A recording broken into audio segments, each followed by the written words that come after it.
So this week, did you have a good Thanksgiving? Yeah, good. Lots of things to be grateful for. In fact, when I came back, I saw these notes that Pastor Lindsay had walked us through or invited you to share to the wall. So there's a couple of these I wanted to share just so that, and I'll leave them here if you want to peruse them, because I just thought they were just fascinating, interesting, lovely. This one says, I'm thankful for is what they're leading up to. What are you thankful for? You post a note. This one says belly laughter with family and friends. So hopefully you had some of that around the Thanksgiving table. You had that kind of family where you can do that, not that you're just waiting for everybody to get lost. We had plenty of that, thank the Lord. This one says that I can see. And I don't know the story underneath that, but just think about that for a minute. The gratitude for something that in my own life, I know I just take for granted, is until I lose my glasses. How powerful is that? This one, life, just thankful for life.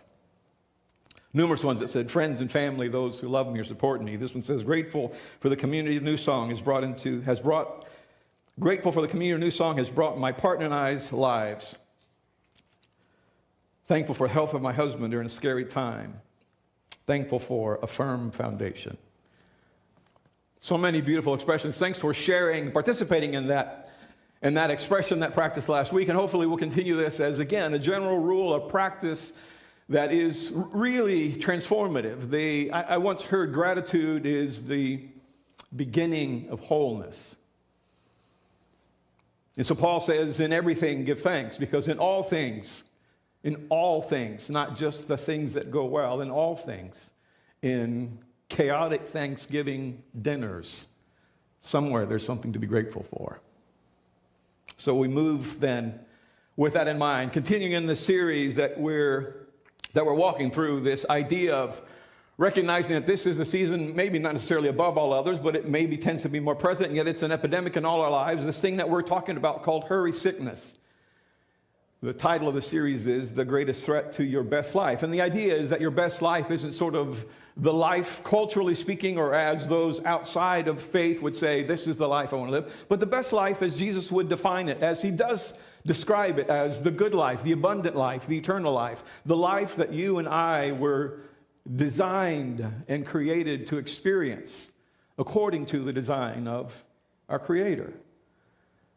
It intends all things for good, and it doesn't mean that everything's going to go well. It just means everything that comes into our lives, we can find something to be grateful for because God can use it for moving us into becoming who he made us to become. And that's what good in the Hebrew fundamentally means. Not just a moral word, it's talking about the idea of what is good in Hebrew is the idea of that it works, it functions, it fulfills its design.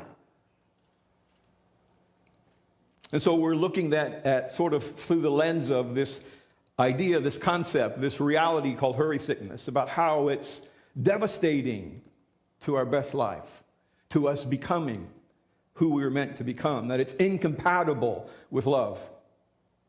It's incompatible with love. Love can never be in a hurry. It depletes and disorders our soul. And so a couple of verses I want to return to, and Pastor Lindsay touched on them, but they're the sort of the thing under the thing throughout this series. And so the first one is this. Come to me, all you who are weary and burdened, and I will give you rest. This is Jesus speaking. This is the second invitation Jesus makes. Sort of, it's more subtle. The common invitation is follow me, which has implications about how you live your life. And this is one that he invites us to that has to be responded to with intentionality. Come to me, all you who are weary and burdened, and I will give you what? Rest. Take my yoke upon you and learn from me, for I am gentle and humble in heart, and you will find rest for your souls.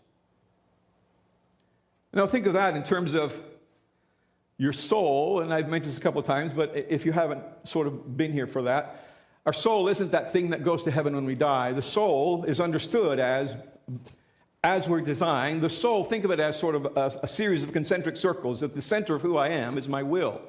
Biblical language for that is spirit or heart. The thing that God has given each of us that he will never violate. That you and I get to choose whatever it is we want to choose to do with our lives. To choose our thoughts. Once we choose that, take captive, as Paul says, our thoughts, and those thoughts begin to shape who we are becoming, and they then combine with some kind of feeling that comes along with those. It moves into action, so it enters into our body, and then it moves into the world as we move into the world sharing or living out those thoughts expressed in who we are. And so think of those as concentric circles. And the final circle on the outside of that is our soul. It is the entity, if you would. It's hard to describe. It is that thing that encompasses all that we are. It sort of completes it, and it gives it direction. It gives it wholeness. It orders. Its design is to order us, to point us towards who we're meant to be, to point us to God. And so when our soul is ordered, all of that is in alignment. My will is in alignment with, I want to love and know God, to follow Jesus, to love God with all my heart, soul, mind, and strength, to love my neighbor as myself. I want to do that. And when that's our decision, then, and we take captive that thought and hold it and engage it and water it, then our feelings begin to come along with that. Then it expresses itself in actions. And those actions then begin to determine who I am. And those actions become habits. And that habit becomes character. And in time, by the power of God, it's called grace, at work in me, doing for me what I can't do on my own, I will become, if that's my will, and I continue to step forward into it, I will become the kind of person who looks more and more like Jesus in my character. And that's the objective. Hurry sickness disorders the soul. It causes it to be out of whack, and it pulls us away from the capacity to experience our best life. And so Jesus' invitation is that this taking on not only his teaching, but allowing ourselves to be harnessed to him, to rely, to lean on him for wisdom and strength and direction, and all we need is what will give us rest. All we have to do is begin with the, I want this. I choose this. Not just want it, I choose it. And move into it. My yoke is easy, he says, and my burden is light. I like the Message translation, the Message version of it. It says, are you tired, worn out, burned out in religion? Come to me. I don't know if you can identify with some of those. I can. Get away with me and you'll recover your life. I'll show you how to take a real rest. Walk with me and work with me. Watch how I do it. Learn the unforced rhythms of grace. I won't lay anything heavy or ill-fitting on you. Keep company with me and you'll learn to live freely and lightly. What I like about that translation is what I've highlighted there, so often overlooked. Learn the unforced rhythms of grace. There's a process here of learning. The transformation that comes isn't because I now understand that I am. It's not a light switch. It's a transformation with every decision and every thought and every step I take is shaping who I'm becoming, and it's being shaped into one thing or another. I have to decide what it's going to be, who I'm going to follow. And when I choose to enter into the yoke of Jesus as he invites me to take on not just his teaching, but his life, his lifestyle, then I have this expectation that this is easy because I'm learning these unforced rhythms of grace. Again, grace doing for God doing for me what I can't do on my own. I'm not there yet, but I'm here. But I can get there not by my strength, but just simply by my willingness to keep moving forward. And Jesus enables me, empowers me to get there. Dallas Willard says, the secret of the easy yoke, the yoke again is this thing that carries, in which Jesus carries for us the weight of life, of being human, of finding our tov life, our good life, our life as we were designed to live it. We could summarize it this way. If you want to experience the life of Jesus, you have to adopt the lifestyle of Jesus. This is where I left off then a couple of weeks ago. And this is key to understanding what it means to be a follower of Jesus. It's not just believing what Jesus believes and trying to live up to his teachings. Because just trying to be good, to love our neighbor, to be generous all on our own, eventually is doomed to fail. We don't have it within us to maintain that outside of the grace of God. Outside of Jesus enabling me to do that time and time again. To love my enemy requires a great deal of grace, but in time, I can learn to do that, to experience, to practice that unforced rhythm of grace in a way that I can't do it now. And that's the point and the purpose. And so which raises the question, what does that mean? What about lifestyle of Jesus? Well, Jesus had habitual practices. Practice for a life shaped by these unforced rhythms of grace. Practices for shaping the kind of person he wanted to become. I mean, he was fully man. He didn't become who he became simply because he was born of a virgin and declared God's son at his baptism. He did because from early on, he set in motion practices in his life that shaped who he became. A better word for those is a discipline. A discipline is that thing that you do now in order to be able to do something that you can't now do. How many of you play an instrument? A handful. So if you play that instrument, the discipline of practice means chances are you will get better. Now, some are more gifted than others, more talented, may get better than others, but you don't get better without that. You can't sit down once a year and say, all right, I'm going to play Beethoven's whatever, and I'll get, so you get through 3 notes or 5 notes or 2 measures, and you're like, this is too hard. I'm going to try next year. Don't stand much of a chance at getting better at that. You have to have the discipline to do what you can't do, to expect to do what you can't do now. You have to start doing what you can and repeating it and doing it over and over, developing a pattern of a practice that leads you to begin to grow in that experience of the ability to do it. Does that make sense? Jesus had a life full of habits, of practices that continued to shape into who he was becoming. It was this intentional way, or a path, which ultimately then Jesus says, as you may recall, I am the way. What he's saying is, my life is the model for what that looks like. I'm not just sort of the gateway to heaven. It's look at my life. I am the way. As I live my life, live your life like me. That was the expectation of the apprentices of the rabbi, of the disciples, is that they'd be with Jesus, become like Jesus, so that they could do what Jesus did as he would if he were them.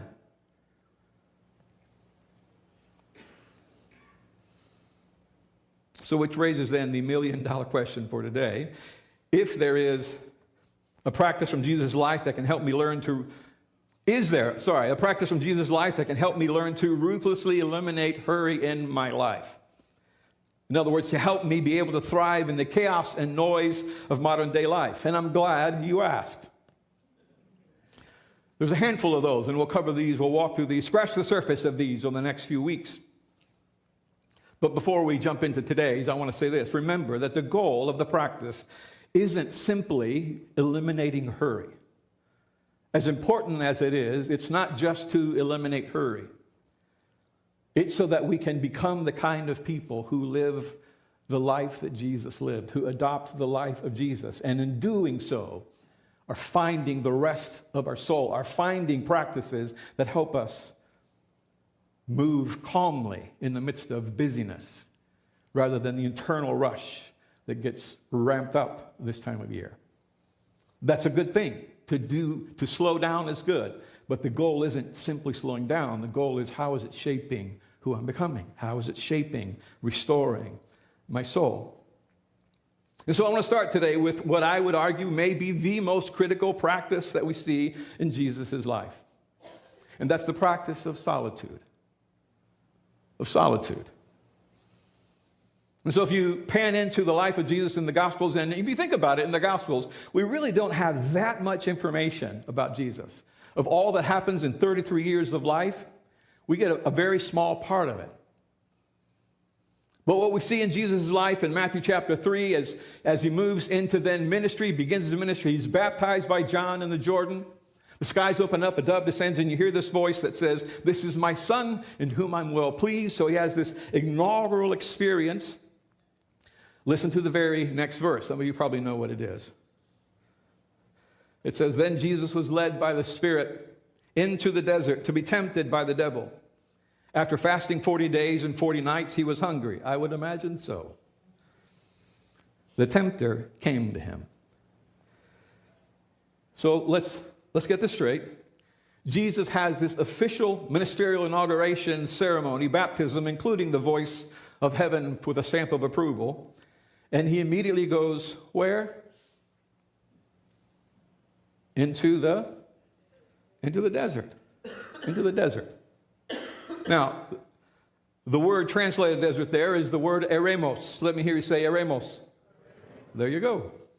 Could be translated, and it is, in a number of ways, depending on the translation you're looking at or depending on who's writing it. Could be desert, deserted place, desolate place, wilderness, solitary place, quiet place. That's the one we'll camp on today. It could be all of those things. It's not just simply the place where it's dry and there's no water. It's remote. But here's what makes this venture into the desert following his baptism, I think, so fascinating and revealing. Have you ever thought about when the devil came to him, the tempter came to him? What does the text say? When did he come? After the 40 days and nights of fasting. 40 days is a long time. In Hebrew, the idea of 40 numbers has significance, and in those days, that 40 would be understood necessarily. It might be literal 40 days, and it could be just representative of it's a really long time, which is beside the point. Let's just assume it's literal. 40 days and 40 nights is pretty serious. So why do you think the tempter waits till after that? Because he's at his weakest point, right? Most vulnerable, most susceptible, most likely to cave. What's the first offer the tempter makes? Do you remember? Food. Bread in particular. So I'm thinking, so if it's me, I'd be like, make it donuts and we got a deal. The tempter comes full strength, going for the jugular because he gets what's at stake. He's coming to reclaim. Jesus is coming to reclaim what the prince of this world has captured, to bring the kingdom back to earth. And so he strikes at a point when, humanly speaking, we all know Jesus is most likely to give in, humanly speaking. I mean, much more likely 40 days when after having not eaten. I mean, he's well beyond hungry. But as we know, after a month and a half in the eremos, in the desert, in this fasting and praying, Jesus takes 3 direct hits from the enemy and walks away undeterred and fully prepared to fulfill his calling. And I haven't thought about that with as much intensity as I have these last couple of weeks getting ready for this morning, even though I've heard the story I don't know how many times. He walks away completely undeterred and fully prepared for his calling. What is it that happened in the desert, in the eremos, the quiet place? I would say it this way. It was in the eremos, the quiet place, that Jesus experienced the full weight of his spiritual power as the natural result of learning and leaning into the unforced rhythms of grace. That is, the full presence and power of the Father at work in and through him to accomplish what he couldn't on his own, in such a way that when he was most vulnerable in his weakness, he was made strong. That's what happens in the quiet place. Let me read it again. It was in the eremos, the quiet place, that Jesus experienced the full weight of his spiritual power as the natural result of learning and leaning into the unforced rhythms of grace. That is, the full presence and power of the Father at work in and through him to accomplish what he couldn't do on his own, in such a way that when he was most vulnerable, in his weakness, he was made strong. Can you see why this solitude, the quiet place, the eremos, with the Father is most likely, I would say, the most critical practice in Jesus' life? I mean, this is the moment when the enemy, who the scriptures teach is far wiser than we are, targets him because it's going to be the most vulnerable moment up to this point in his life. And Jesus manages, not by luck, not by circumstance, not because he tried to. He trained for that moment in the most intense training to experience the full power and weight of God at work through him, doing for him and through him what only God could do, was after this 40 days in the desert place. So I would say, which is why we see Jesus return to the quiet place time and time and time and time again. Over and over throughout his ministry, you find Jesus exiting the crowd to head into the eremos, the quiet place. Luke says it this way: Jesus often slipped away to be alone so that he could pray. Another translation, the Message says, as often as possible, Jesus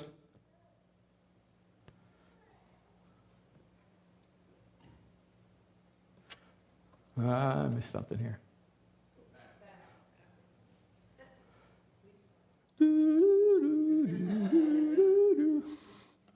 Can you take me back to that slide I need to be at, Nick? As often as possible, Jesus withdrew out of the way places for prayer. Thank you. Hopefully I won't mess it up from here on.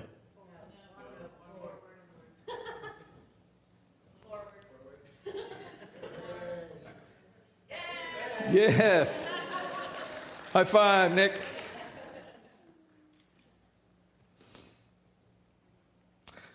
But this journey into Ramos wasn't just for prayer, though he prays, and that's significant. Another practice that's highly significant, one of the most, again, critical practices. It's not the point, at least not for now. It is critical to the journey. But it wasn't just the prayer. The prayer is essentially intentionally taking place in the quiet place, in the eremos. Because it wasn't a way to escape for the sake of isolating, but to be empowered. Physically, mentally, emotionally, spiritually empowered. Read through the Gospels, and one of the most overlooked recurring practices is this one: solitude. We think about Jesus praying often and retreating often, but not necessarily understanding it's the idea of where he is, not just what he does when he's there. It's a discipline. It's a practice that was critical, crucial, Jesus understood, for his life, for doing what he needed to do each step along the way. He goes to the quiet place before he chooses his disciples. He goes to the quiet place before he spends the day healing, casting out demons, announcing the kingdom. He goes to the quiet place before and after he feeds the masses. Pastor Lindsay referred to one of those incidents last week. He goes to the quiet place before his arrest because he's understood, he's learned that I need to be fully prepared for what's about to happen, for God to be able to use me the way that I would want him to use me. Over and over, Jesus follows this pattern, often withdrawing, slipping away. In fact, read Luke's gospel, watching for it, you'll find that the busier he got, the more he withdrew. The busier he got, the more through. If you graphed it, it would be sort of this, as the demand for Jesus went up, then sort of ultimately he withdrew more often. As the demand went up, he withdrew more often. The more demands of his time, the pressure he felt, the more he was needed, the more he withdrew. Which is generally, I think, maybe for most of us, or for many of us, the opposite of what we tend to do naturally, isn't it? Generally, our natural instinct is the opposite. The busier we get, the busier we get, the quiet place is usually the first thing to go, isn't it? Because in this culture, in this world that we swim and breathe and live in, when life speeds up, pressure arises, things go sideways, life gets messy or just exhausting. Instead of solitude and the silence that comes with it, we tend to seek refuge in the noise and distraction that we're continually immersed in. Not because we're bad people. There's nothing immoral about that. It's just the nature of how we tend to move and live in our culture, in the world today. In the digital age specifically. Silence, let alone solitude, often feels uncomfortable. Maybe for some even miserable, something to avoid. So we drop into the lazy boy at the end of the long day and reach for the remote. Oh, and I'm not judging anybody. I'm just saying this is the reality of our practices. Or we reach for the universe of information available in our pocket to check email, to check social media, to browse Amazon because we got lists of gifts we need to buy. The one thing that doesn't naturally occur to us so often is that when life gets hurried, overwhelming, stressful, or when we do have a few moments to catch our breath, to reflect, to pause, the thing we need most is time in the quiet place, time to sit with God, to be present in his presence, and let our souls catch up to our bodies. Let's say it like this. Like Jesus, we can, I would add, we need to retreat to the quiet place in order to receive the energy, the wisdom, the power, the rest we need so that we can return to our work, to our families, our everyday life, filled with all we need to accomplish what is right in front of us.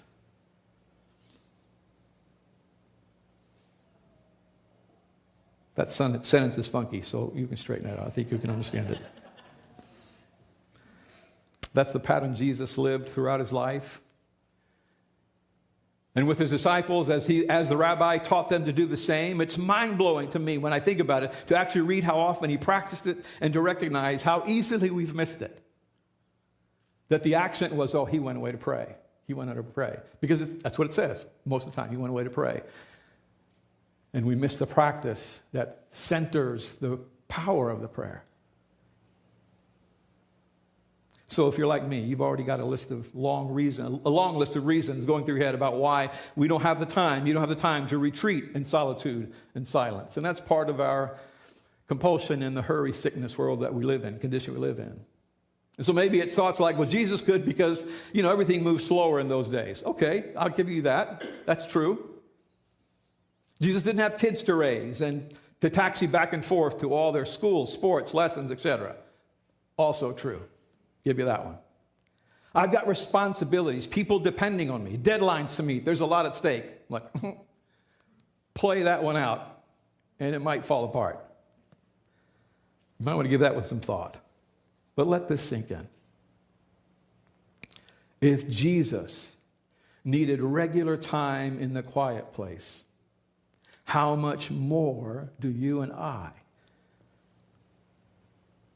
If it was a critical practice for Jesus, and to be a follower of Jesus means that we are to adopt his lifestyle, to be with Jesus, to become like Jesus, so that we can do what Jesus did or what Jesus would do if he were me, then this is a pretty critical practice. And if he considered that critical, shouldn't I?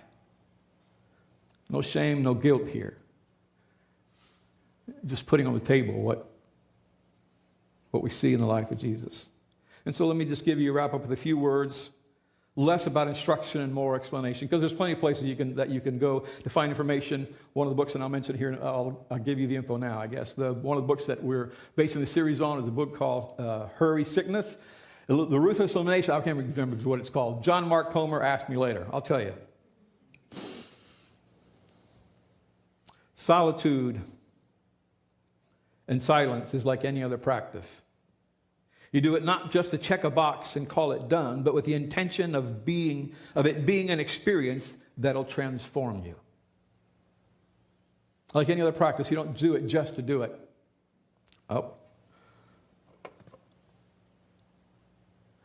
I jumped ahead again somehow, Nick. There, leave it there. Is there another slide after that says solitude and silence is like, nope, back it up. Forgot that slide. I'm out for 4 days this week, and you see the real me. No, I got plenty of rest. I'm just not that well organized. So let me just say it to you. Solitude and silence is like any other practice. You don't do it just to check a box or to get it done, but with the intention of the experience that will transform you. So my family were missionaries overseas, as most of you know, and so in the 5th grade, we were back in the States on furlough, and I was living in this little town called Holiday, Texas, a little town of about 1,000 at the time. And so in the 5th grade, I joined the band, so I played the tuba. The white thing, that you wrap around has the big bell on it.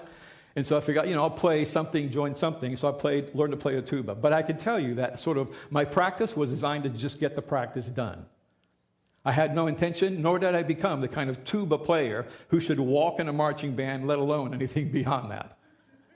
For me, the practice was, let's just get it done so I can hit the right notes at the right time and not be embarrassed about it. Or at the very best, feel good about the fact that I've at least done my job well here. I can do it right. There was no intention of it transforming into a maestro tuba player. These practices can be that same. Don't do it just to check the box. You lose and miss the biggest part of the intention of the practice. What's on the other side is transformation. And so solitude and silence are the most critical means for the transformation of your life into the image and character of Jesus, to become your best you. And so you bring your will to want that. That's where you start. You bring your will to want that, and then expect God to meet you there. And then wherever you are, whatever's happening, take the next first step. And the solitude can be 5 minutes. If that's all you can tolerate, fine, do it. It's just what's important is what's happening in terms of your will. What do you want? Do you want to begin this practice? And so let me just say this too. It's not an introvert thing versus extrovert. Introverts and extroverts will both suffer if we don't practice this. It's an all people thing. But it doesn't have to be, it shouldn't be legalistic. Well, I'm going to try an hour. You won't make it if you're just starting out. So don't expect to. I mean, if you go to the gym wanting to be a bodybuilder and you haven't started yet, you don't start with 400 pounds. Pick up 15. See what happens. Being willing to fully engage in listening and responding to the voice of the one who's invited you to take on his yoke. That's the point. To be here in the quiet place, wherever that is for you. Wherever, whenever, with whatever time you choose, make the decision, make the choice, go to the quiet place, and then just be present. God, I don't know what to say. Working on silence, and there's sort of this external silence and internal silence, that there's an external silence that is distracting you, but it'll take a long time to settle the internal silence. We've got a lot of monkeys jump around in our head. And that's okay. That's okay. Whatever. Acknowledge it and just stay until you feel like, all right, I feel like this is what it's supposed to be. You begin where you are. Practice solitude and silence sounds easy to some, but it's much harder than it seems. Our soul craves it and needs it, but we naturally resist it in the beginning. Because there's many other practices, once you begin to practice it and put it in practice, and it becomes a part of your habits and your rituals and the practices that you value for what it's intended to do, it becomes something that you look forward to.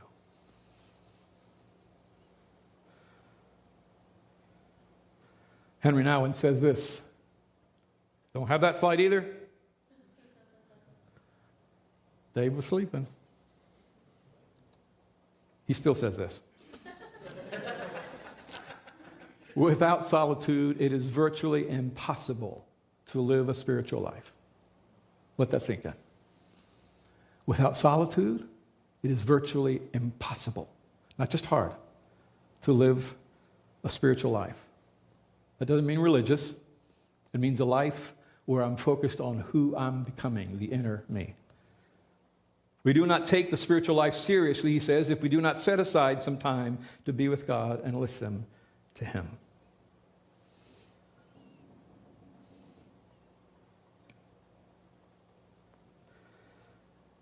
All right, so the notes I have got cut off there. Boy, this was a good week for me administratively. What's the next slide? Because I can go from there. Oh, there it is. In the book of Mark, Jesus has gone to Jericho to share the gospel, to talk about the kingdom. As he's leaving Jericho to come home, there's a man that everybody knows at the gates of the city. His name is Bartimaeus. If you've heard the story, you may know him as blind Bartimaeus. He's a blind man, and he's heard of Jesus, and he hears that Jesus is coming through. And so he begins to cry out, Son of David, have mercy on me. Have mercy on me. And as he cries out, the crowd is like, shut up, you fool. This guy's too busy. Leave him alone. Don't raise your voice. But he wants something. So he keeps calling out, Son of David, which, by the way, is an acknowledgement of Jesus as Messiah. And you need to know that. Have mercy on me. So Jesus says, call him here. So like, okay, get up. He's ready for you. He comes to Jesus, and Jesus essentially says, what is it that you want me to do? What do you want?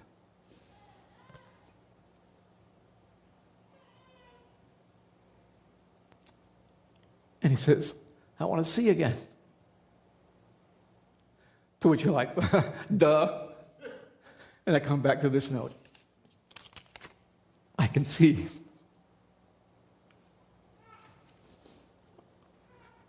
Jesus says to him, go, your faith has made you well, has healed you, has saved you, has restored you. Any of those translations fit that word. Immediately he regained his sight, and look what he did, and followed him, what? In the way. Some translations say on the road, follow him. So you can read it as he followed him from there. But what happened is he took seriously that this was the Messiah, that he offered a new kind of life, and now he can see. He says, I will follow you. So when it comes to the practices of Jesus, beginning with solitude, that's the question, isn't it? What do you want? You want another checkbox to fulfill?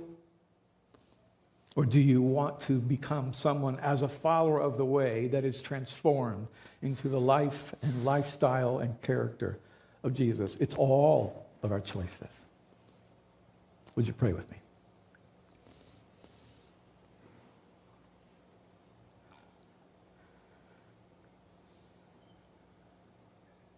Heavenly Father, in this season of Thanksgiving, we're thankful for so many things, and so many of those expressed last Sunday, and hopefully throughout the week, and maybe even around tables.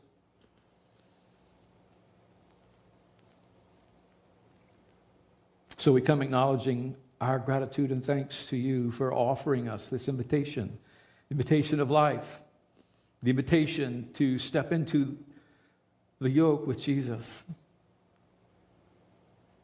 that we might find the strength and direction and wisdom and help to carry the weight of life, all that comes with it. Help us desire what is most important, to become like him, to practice what he practiced. Understanding that you don't hold us sort of in judgment if we don't do it well, but simply lovingly invite us that we would see the value, to make a priority of understanding how to position our lives in such a way that we can be transformed. We thank you for your goodness. We thank you for this day. We thank you for the opportunity to gather and celebrate your name. We thank you that in this season we celebrate that in Jesus you came to earth because you love us, because you long for us to know and experience our best life. In Jesus' name I pray.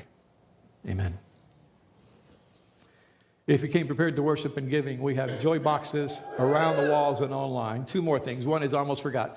We got the letters in this week from the kids of the orphanage in Reynosa, so we'll be having those displayed hopefully next week so that we can begin to spread those out to get gifts to there's 71 kids this year, and so the list will be up next week. The other thing is next week I promise my slides will be in order. To the best of my ability anyway. Grace and peace. We'll see you next Sunday.